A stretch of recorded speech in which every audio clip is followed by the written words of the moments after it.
Well, welcome everyone. I'm Matt Little, the Program Content Manager at City Football Leadership Institute. Today is our second in a series of webinars we'll conduct with our course leaders at CFLI.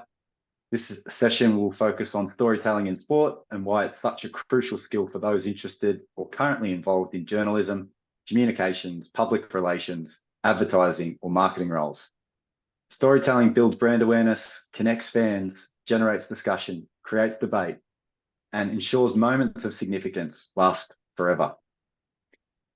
It is such an exciting topic, and we're lucky enough to be joined today by David Ford.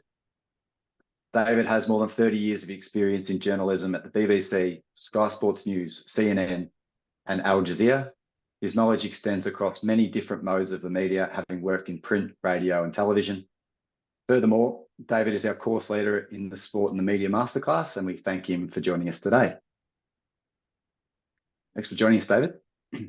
It's a pleasure, Matt. Hi to you and hi to everybody. And yeah, 30 years in the business, you say. And I was thinking it's 30 years this month since Radio 5 Live launched. And I was a reporter on the 5 Live launch team at that time. And believe it or not, everybody at the time said, you'll never keep that going 24 hours a day of sport and news in the UK. There's just not going to be enough content. Well, 30 years on, that seems a very strange thing to have said, but we've come a long way since then. Incredible. Absolutely incredible. We'll touch on some of your experiences throughout the webinar. But if you'd like to ask a question, at the bottom of the Zoom, there's a toolbar with a Q&A tab. Please populate that throughout the webinar and we'll address those questions at the end.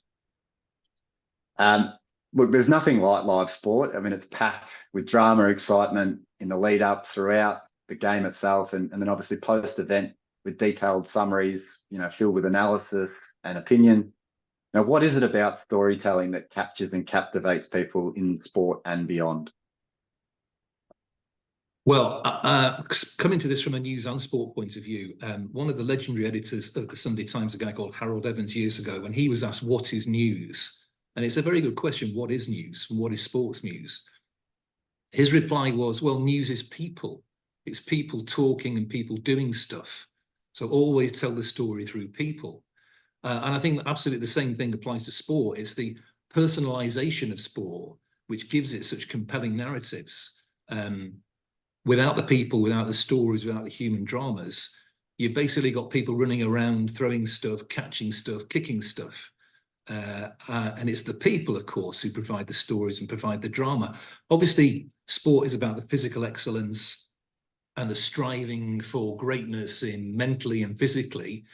But it's also about the human emotion and the drama, and sports journalism. The role of that is to capture that and present that drama to an audience on whatever platform you choose to watch it on or consume it on. Throw in the tribal element of sport, in team sport in particular, football or any team sport. That's an extra emotion in there as well. You've got the jeopardy, the competitiveness between fans as well as players. And again, that makes something so compelling. You have the highs, the lows that people face, overcoming challenges, the inspirational, uplifting stories that transcend not just sport, but move into everybody's life and the way people go about their day-to-day business. All that is impacted by sport. And perhaps one of the things that's most important about sport and the storytelling of sport is the way it brings people together. Nothing unifies people, nations, than sport.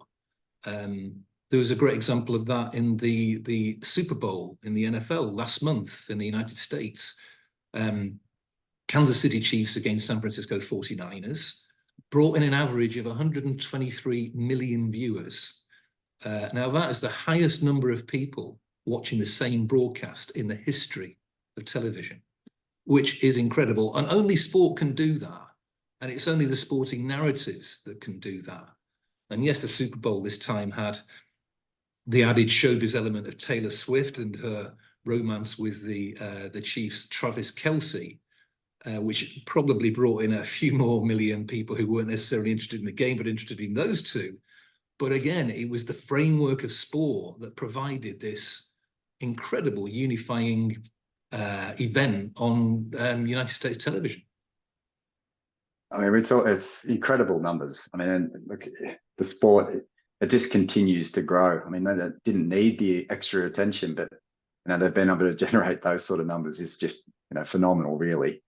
Yeah. If we look at how these stories are told by clubs and external media, and what their typical structure would look like, what are some of the important components that make up these stories?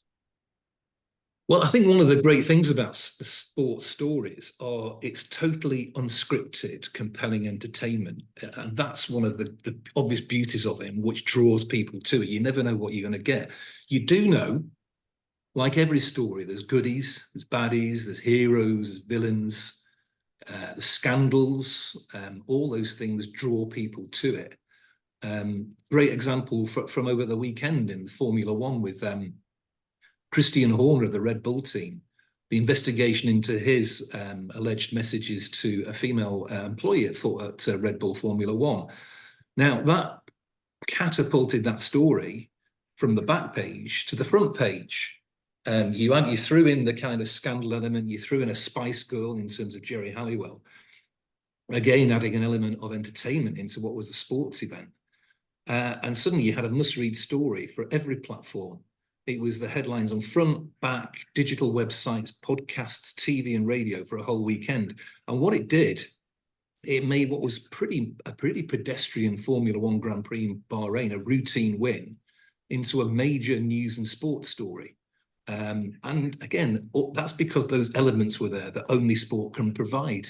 I thought it was interesting that Owen Slot, who's a chief sports writer in the Times, said that Christian Horner was probably being reminded of the damage the scandal was doing to the sport. Well, really? I mean, is a sport damaged when it's suddenly the talking point of the weekend in both news and sports circles? And the characters in that are the talking points in news and sports circles. I don't think it did any damage at all. I think that would only make people more interested in Formula One, not less. And again, but as well as all those narrative dramas that make sport and almost like a movie script at times with all those goodies, baddies, scandals, romance, all that kind of stuff, you've also got down the core storytelling elements. And we speak about this in our masterclass a lot and that all the time. And it is that kind of, how do you tell these stories? How do you make them compelling? How do you turn these emotions into stories that people can consume? Well, the key principles, and we drill this into people all the time, are you need a who, what, why, where, when, and how. Every story has those key skeleton principles. Who's done something? What have they done? Why did they do it? Where did they do it? When did they do it? And how did they do it? And those principles can be applied to any sports story to create something which a consumer can really engage in. Yeah, I mean, you make it sound so simple when you talk about that structure and how journalists are able to get those things across in such a small amount of time. In the opening paragraph or in the opening sentence on broadcast. I mean, creating that engaging content for viewers is obviously essential for the growth, and like we spoke about earlier, for not just the sports themselves, the clubs, the athletes, but the media outlets. And I suppose we're keen to understand, what are some of the techniques journalists use to attract, those massive audiences' attention? Yeah, I think the key thing that, and we always talk about this in every newsroom you've worked in, every news meeting you sit in, people say, well, what's the top line? If you're telling a story, what is the top line of that story? And I think the litmus test of that is very often if people say to you, well, what is the top line? It's what you would tell your friends down the pub, your partner when you got home. Someone said to you, what did you do today? Oh, I did a story about Christian Horner at Red Bull Formula One. Oh, what happened? And it's that top line. How would you answer that question to the people that you are talking to? And that is the top line. And if you can capture that, you've immediately got the audience interest. That is the litmus test. And then it's bringing them in the way you tell that story from then on in, and how you tell it, depending on what platform you're on. The techniques you use will depend on the platform. But it does get down to that structure again. Who's done it? What have they done? Where have they done it? How did they do it? I think in more recent years, the how they've done it as well has become as important and perhaps more important than the other elements, or certainly developed in importance. And that's down to data and statistics and the growth and efficiency of capturing data. 30 years ago, you didn't have possession stats. You didn't have the number of passes that people had made in football games. You didn't have all the kind of expected goal averages, which have sprung up in the last few years. In fact, statistics were seen as a bit nerdy. I mean, 30 years ago, when you looked at David Baddiel and Frank Skinner's program, Fantasy Football, you had that guy in it called Stato running around in a dressing gown, a chubby guy who was obsessed with statistics. He was seen as a nerd, the kind of weird guy that was a kind of periphery, whereas fast forward 30 years, suddenly statistics are at the heart of every story you tell. Not only in terms of live commentary on sport, which is now jam-packed with statistics, both from commentators and on the screen, but then in the storytelling afterwards. Every website, every newspaper worth its salt has got graphic breakdowns, statistical breakdowns of stories. So it's not just who's done what and why and when, it's how they've done it. It's become almost obsessive in modern digital sports journalism. Yeah, and you touched on some of the different platforms, but what is the difference, across the broadcast, podcast, radio? How does it differ across all those different platforms?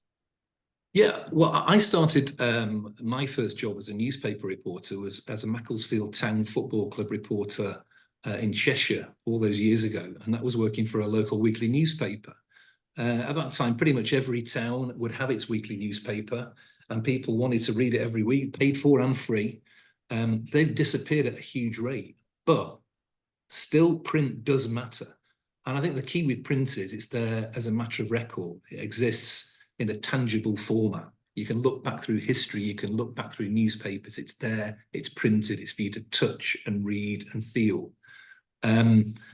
Obviously, then when I switched from print, I went into radio, working in local radio first at Radio Leeds, then Radio London, or GLR it was then, Radio 5 Live. And radio has that ephemeral quality. It's there and then it's gone. It exists just while you're broadcasting. Clearly, you can go back and listen to recordings, but people don't tend to do that. Radio is a here and now phenomenon. You see it, you say it's gone. TV, I switched into TV, sports reporting in the BBC after radio. And again, clearly the difference there is obvious, is that the pictures can do the talking. I think there is perhaps a lot of criticism that sometimes reporters and storytellers and commentators don't let the picture speak enough and tend to talk over them more, which is a growing trend, but that's perhaps a matter of opinion. But obviously you've got the pictures there, and that is a huge difference. But again, the compelling part of the pictures is the live sports event. We talked about the NFL statistics, and we talked about how many people watch it live. It's the live nature of TV that makes it really important. And then increasingly over the last few years has been the rise of documentaries and podcasts. They're kind of both modern phenomena. The documentaries have grown as streaming services have grown. So with the proliferation of Amazon and Netflix and Apple and others, they need content. They consume content in vast amounts. And sports documentaries have been a really successful way of filling that content and filling those streaming hours. Created whole new audiences, created whole new interests in sport. And if you look at perhaps probably the go-to gold standard one, again, I'll use an example of Formula One, Drive to Survive on Netflix, has had an incredible impact on the sport itself. It's attracted a new younger audience that weren't necessarily interested in, they weren't petrol heads. They weren't interested in engines and tires and tracks. They were interested in the people. Again, it goes back to that people element of who's driving the cars, who's running the teams, who's changing those tires, the tribal conflicts between them, the rivalries between them. And again, you can actually track the impact that kind of documentaries had. In 2018, the number of people who went to the US Grand Prix was around 185,000. Drive to Survive debuted in 2019. And by 2023, there were 315,000 people going. So you've almost doubled the audience of people turning up to the US Grand Prix And a lot of that is being put down directly to Drive to Survive. So you can see the impact that the documentaries are having in real time on the sport. I think when we come to podcasts, perhaps they don't have the same impact on audiences and in terms of driving people to sport.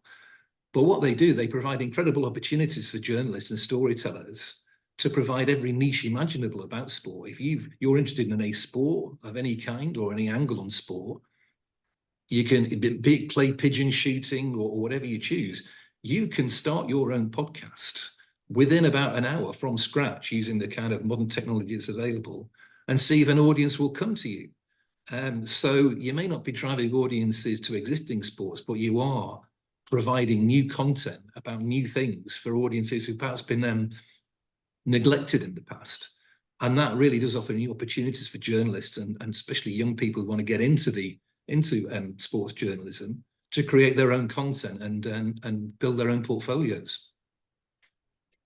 I mean, you're absolutely right around the drive to survive element. You've seen the Grand Prix now have 3 races in the US, which is just remarkable. So, and a lot of that is driven by the Drive to Survive documentary series and the people getting on board the sport based upon its success.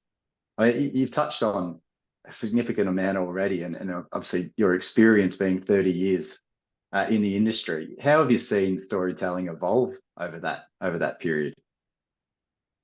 It's been quite a dramatic change over those 30 years. From, if I just think about starting at 5 Live those 30 years ago and print before that, as I say, 5 Live, people thought, really, can this survive?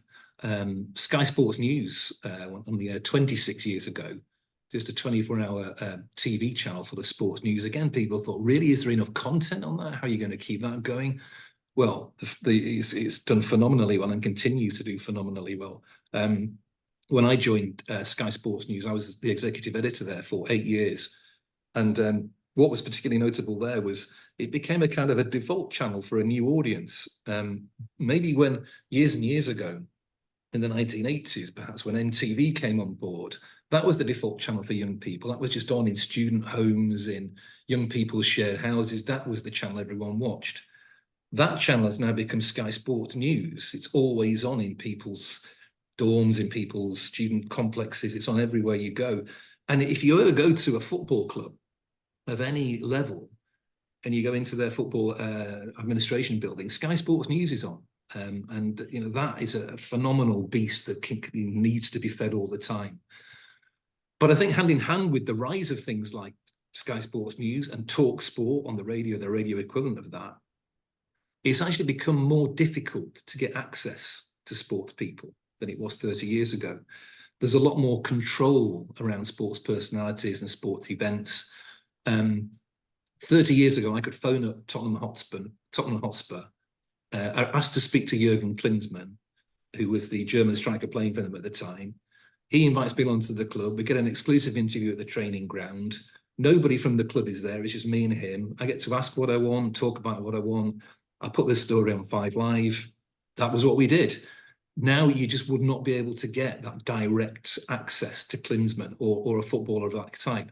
I once walked across Highbury with Paul Merson, the Arsenal and England footballer, doing an interview with him at the end of a game as he walked from the touchline to the players' lounge. Now, again, that would not be possible now. It's so much more tightly controlled, which I think is a shame. There's a trade-off there in that if you are getting access to a player, you have to follow the rules a little bit more now. Usually you're interviewing an athlete, certainly a top-class athlete. They'll have a press officer with them. You'll be told what you can ask and what you can't ask, what's off limits. And that's a shame. I think it takes away some of the spontaneity and some of the kind of direct access that reporters used to get. But it's just part of the process. It's as clubs and players and athletes become brands rather than just individuals playing for clubs. That's an inevitable side of things. The controlling side is going to come through. And we talked about documentaries.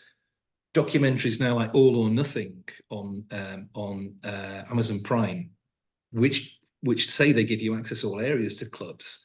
They do and they don't, because the clubs have the final say in what you actually get to see. Yeah, you'll get to see a lot of things that you didn't usually see, but you're still not going to get to see everything. And that's because the clubs still control things. So it's a kind of, I guess it's quid pro quo. You accept that you're not going to get total access, but you will get some. You touched on the athlete a few times throughout that question. You know, they're such a significant component of the game, but they are just a stakeholder. But they regularly communicate with the media pre, post, you know, throughout the week. You know, over the last 10 years, athletes have become, you know, hugely important in sharing stories about themselves. You know, why do you think this has occurred, and what impact has it had on, obviously, their individual brand, but the clubs, the sport, and their connection with the media?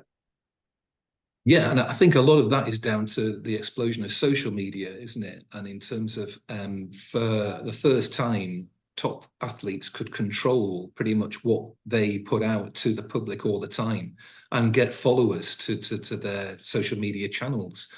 If you look at the phenomenal growth of that, perhaps the main one that people look to is Cristiano Ronaldo. If he now has like 900 million followers across his social media channels, which is incredible.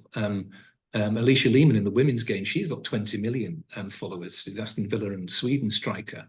Again, a phenomenal amount of people following what she says. So now what it does allow the athletes to do, it allows them to control their message. So instead of having to do a perhaps risky interview with a reporter of any kind, where they might get asked things they don't want really to be asked and don't really want to answer, they can instead put out the message that they want and create the brand that they want direct to the consumers who are their social media followers. So I think that has made a big difference. And you only have to look at any sports journalism, the number of times they're quoting social media and athletes on social media. Very often, lead stories will be created by what someone's put on Twitter or someone's put on Instagram. So that, again, it comes back to that controlling element. Social media also has that. It can go wrong for athletes though as well, of course, because of the instantaneous reaction it allows from audiences to both things that have happened in real time and things that happen on social media. It can cause them problems and things can go wrong on social media. So they can control it until they can't. And very often, Rafa Benitez was talking about this in the Times at the weekend. The mob mentality, as he called it, that social media can create very quickly, can put pressure very quickly on players and managers and athletes. That didn't used to happen as quick. It took a long time for a kind of phenomenon to build, but now lose a couple of games and you've got a social media campaign against you, it's very difficult to respond. So that has made an extra element of difficulty for controlling media for both athletes and coaches and managers. But I do think that area of control perhaps plays more to the advantage of athletes overall than disadvantage. Look, it is such an interesting element within sport, and I suppose you talked about, you know, the narrative and how you know, athletes, coaches are able to control those narratives. I mean, what does that look like now for the future of storytelling within the sport industry? Well, I think that is the really interesting thing. I think, will access to athletes, big athletes, become more and more difficult as they seek to control their brand and control their message? Will that take away some of the spontaneity of reporting, some of the being able to hold people to account because they will only be able to get messages they want to get through their channels? I think that's going to be a real difficulty. I think what's happened as a result, perhaps, of that control, sports journalists are looking to other ways of telling stories rather than through individuals and athletes. I think it's really interesting now that a lot of sports journalism on digital and on TV as well, it kind of reflects the social issues of the day through sport. So this was something that really gathered pace during the pandemic when wasn't a lot of sport taking place. So sports journalists were looking for other things to write about. So the stories about race and gender and identity and social issues that were playing out in the news media, that became reflected in the sports media as well. People were looking to how sport reflected these things. They were looking for similar role models. They were looking for similar themes. And very often now, when you watch CNN are particularly strong on this. If you watch a CNN sports bulletin, they will focus on a social issue and how sport's responding to it, rather than just treat sport in its own right as an entity. So it's a really different style of reporting, and perhaps that's the road that sport will continue to go down, and seeing how sport it holds up a mirror to the rest of the news and the rest of society, and it's how sport plays out those issues within itself that reflects into other areas. So I think that'll be a really interesting trend that will continue. Just a quick shout out, if you have a question that you would like to ask, please populate that in the chat. Sorry, in the Q&A section. I've got another couple of questions I'd like to ask before we dive into those. But I mean, look, it's clear that sport can't operate without the media. I mean, it's the way that sport is able to grow its fan base, the way it's able to connect with grassroots. It wouldn't be able to do those things. Athletes wouldn't be paid anywhere near what they are without that involvement. How do you see that playing out over the next few years in terms of the rights holders and other aspects within sport? Yeah, we've often said, haven't we, and we say this in the masterclasses, that it is a symbiotic relationship. The sports need the media and the media need the sport. And just in pure financial terms, if you look at the Premier League in England, that new Premier League deal between Sky Sports, TNT, and the BBC, they paid £6.7 billion for Premier League rights over 4 years, up to 2029. Now, that works out at 1.7 billion a year. It works out at nearly £6 million per live game. So you can see just that financial transaction shows the huge importance of the media to sport. And obviously the media wants to get a lot back from that. So again, it's access to athletes, it's telling the stories, it's the peripheral content around live games, the growth of channels like the Premier League channel, like Sky Sports News. These are all going to be creating an interest, reflecting an interest, and demanding more for that money. It was interesting that one of the new clauses in this contract asks for more access to dressing rooms in the Premier League from time to time through the season. And that's the kind of thing I think we'll see more of. People want to see, for the money they're paying, they want access to areas they didn't used to get access to. The rise of the documentary has made it more usual to see clubs and dressing rooms and places you didn't used to see. And the sport organisations are going to have to get more used to those demands from the media to keep that relationship going. But again, it comes into that control element as well. Interesting that Manchester City have got this new documentary on the treble winning season coming up. That debuts on Netflix next season, made by City itself, made by the in-house City team for Netflix.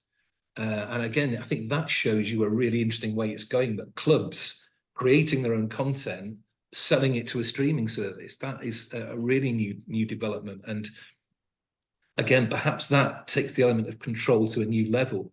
Not necessarily great news for someone who wants to be an independent reporter telling the stories on their own terms, but I think almost an inevitability as clubs realise the sheer value of their content and want to own it themselves more and more.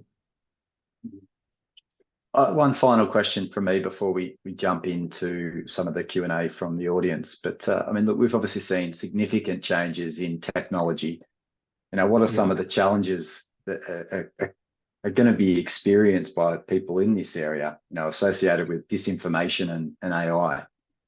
Yeah, I think that the AI and disinformation is going to be a real concern, certainly for mainstream news, but I think that also affects sports news as well. How do consumers tell what's real and what's not anymore? And how do you stop false information spreading around so quickly on social media? How do we know which images are true? AI image generation is so sophisticated now, it's almost impossible to tell if you're seeing is real or not. So perhaps news will initially be more affected than sports news, I think. If you're looking at this incredible election year, so many elections taking place around the world, and we see some incredible images this week of Donald Trump apparently posing with black voters in the United States, those images were incredibly difficult not to tell apart from real images. They were made up and they were false. And because of social media, they spread around very quickly and fooled a lot of people, millions of people very quickly. Sport will have those same challenges in a different way, I think. Will you know what's real or not? The actual growth of electronic sports as well perhaps suggests there's an opportunity too. There's already a lot of interesting people watching esports with their own audience, stuff that's just technology. They're not real people. They're images, they're pixels playing an event, pretending to be real people. But that is a growth area of sport. So we'll really have to see if that continues to grow. Let's hope it does. But also the disinformation is something that journalists will have to really root out. And again, it's going to sources. It's accuracy, it's credibility, it's trust, building that trust with audiences. This applies right down to grassroots level. You're only one wrong story or one wrong statement away from losing credibility and losing trust. So it's absolutely vital for all news reporters and digital storytellers, sports too, to be correct. Because if you start being wrong, you lose the faith of your audience, you lose everything. So that's going to be a real challenge, making sure that people can trust us in months and years ahead. Yeah, it's an incredible transition period for everyone. And I think that you've touched on quite a few of the major points there and how it's going to impact the media sector in the future. We've got some time now for some questions. We've got quite a few, so apologies if we don't get through everyone's, but I'll start with the first one. As a journalist, how much does the intersection of art, fashion, and celebrity, etc., and sports feed into everyday storytelling compared to factual reporting of sporting events? What is the ratio split these days? Is it 50-50? Well, again, I guess that goes down to when they interact or when they do intersect sports and entertainment and fashion, that is when they get the biggest audiences. We've seen it with Taylor Swift in the NFL. We saw it with Jelly Harrowell this weekend with Formula One. There clearly is an intersection, and there is an appetite for that. I think if you accept that sport is an increasing part of the entertainment business, it is an entertainment business in its own right. But it goes back to what we said right at the top. Sports is about people. Sports news is about people. It's about the human drama. And it's about, I don't think you can put a ratio on it. I think you always just have to go with, well, what's the story of the moment? What's the talking point? Who's the big name? What have they done? Why have they done it? How have they done it? Follow that narrative. And that's what people are interested in. And reflect that interest. There can be, I've been in newsrooms many times when there's a little bit of snobbiness sometimes about, oh, well, they're only interested in it because X is involved, or suddenly it's a showbiz story. Well, I always say that's the wrong attitude. You have to present consumers with what they want to consume. You can't lecture them or tell them you should be watching this or you shouldn't be watching that. You have to accept what they are watching and deliver the content that they want. And if that is a sports news meets entertainment story, so be it. Deliver that story. Another question from the audience. Social media is rapidly changing the way sports media is reported, with individuals such as Fabrizio Romero and David Orstein tweeting news ahead of writing articles. How can sports reporters breaking into the industry compete with the most prominent figures in the game of building their own audiences and reporting on sports news using social media? That really is a challenge, trying to break in with the established competition. I think with social media, though, even now, social media is used as a tease or a starting point for a story. Very often, if you see a really interesting sports news story or news story on social media, you might turn to another platform to read more about it. So you'll hear something's happened, you'll turn on the TV to see what's happened if it's a big story, or the radio, or you'll click on a website and say, okay, that's an interesting tweet. Let me go somewhere else to find out more about it. So very often social media is a starting point. But for people breaking in or who want to start in the media, it can also be very useful at a grassroots level. What I always say to people who want to get into the business is start local. everybody listening here at the moment will have a sports team within 3-4 miles of where they are who are desperate to increase their social media profile, increase their profile across digital media, across podcasts, across video. And they're looking for people like you to go to them and say, I can make your media and your media department better. By doing that, you can start your own social media accounts with your own local team and make sure that your social media posts direct people to other stuff you've done. So you can be doing video interviews with grassroots players. You can be doing profiles of them on websites or on podcasts, and use your social media to drive those audiences to your content. And that's how you build an audience. You build an audience by engaging with them, and they like to see what you've written, what you've posted. And then you move on from there. Once you have a following, you don't have to stay with that local club forever. You get noticed. But again, it's about building a portfolio from grassroots level up. Social media can be a really important way of doing that. I mean, we've had quite a few questions associated with that aspect of how do you get into the industry? Is it using a portfolio? Is it, like you said, engaging with a local club to be able to work on those skills and build that network? Is there any other advice that you would provide to people trying to get into the industry? I think that word portfolio is so important. You have to be developing it all the time. I sat in on a job interview at BBC Sport in Manchester last year. And what was striking was that the people who were shortlisted for interview didn't really have that great portfolios. And the interviewers who were wanting to hire people were saying, show us the stuff you've done. Where's your podcast that you've created? Where is your video profile of a local sports person? Where is your written account of the local football matches in your local football league? That stuff really does matter. If you can take it to a prospective employee and say, look, I've done all this off my own bat, it will get your foot in the door so much easier. And it takes a lot of work and it takes a lot of commitment. It takes committing a weekend. If you wanted to do a video report, a proper one on your local football team, it's going to take you all day. You're going to have to arrange it, go down, shoot it, do the interviews afterwards, edit it, publish it. It's a full day's work. But what you have at the end of it is something really important that prospective employers will be impressed by.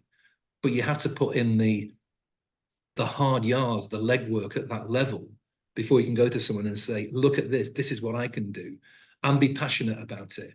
They're looking for passion, they're looking for people who've done work, and they're also looking for people who want to have fun with it. Perhaps I haven't stressed that enough so far this afternoon. Sports news is fun. People turn to it because it's fun.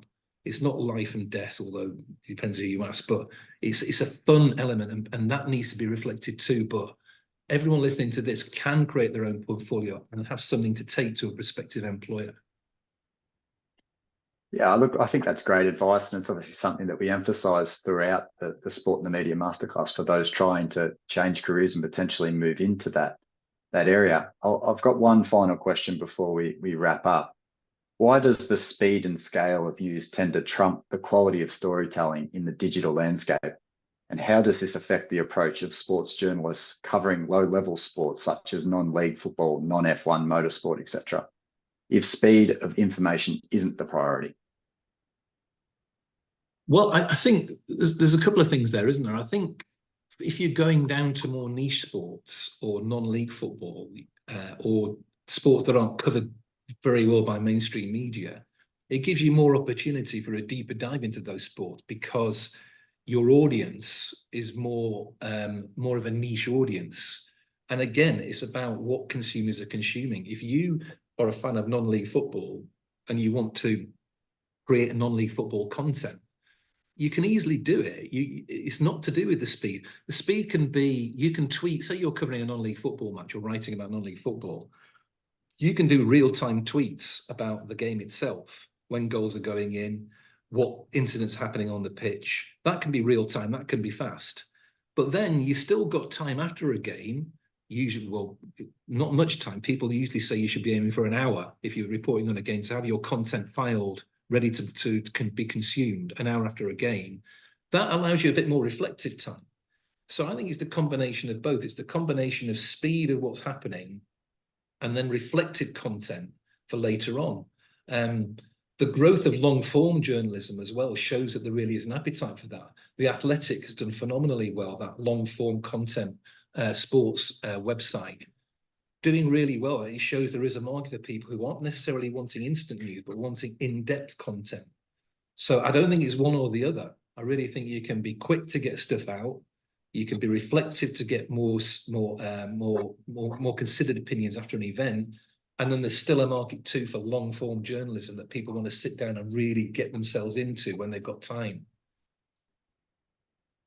David, look, thank you very much for your contribution today. Really amazing content for anyone that's looking to extend some of their understanding of the industry and develop some of those skills. We do have a Sport in the Media Masterclass that David will be facilitating as the course leader. That will take place on Friday, the 12th of April. We'll also have contributions from Kevin Bishop, who's a producer and documentary maker, and Vincent Hunt, who's a BBC radio reporter. Many of the topics discussed today we will unpack in far more detail. If you'd like to join that masterclass, you can register via our website. In addition to that, we also have another speaker series session taking place, and it will continue in 2 weeks. The next session will be on acquiring talent in football, and that will be with our course leader, John D'Souza. This will take place on Tuesday, the 19th of March at midday. For further information, please look at look out for an Eventbrite link or on the CFLI website or social media pages. Apologies if I was unable to get to your question, but thank you very much for taking the time to submit them. Hope that we've been able to cover a lot of those questions throughout the discussion with David, and then trying to address a couple more throughout the Q&A component. Thank you again for your attendance, and we look forward to seeing you again soon. Thanks, David. Thanks, everyone.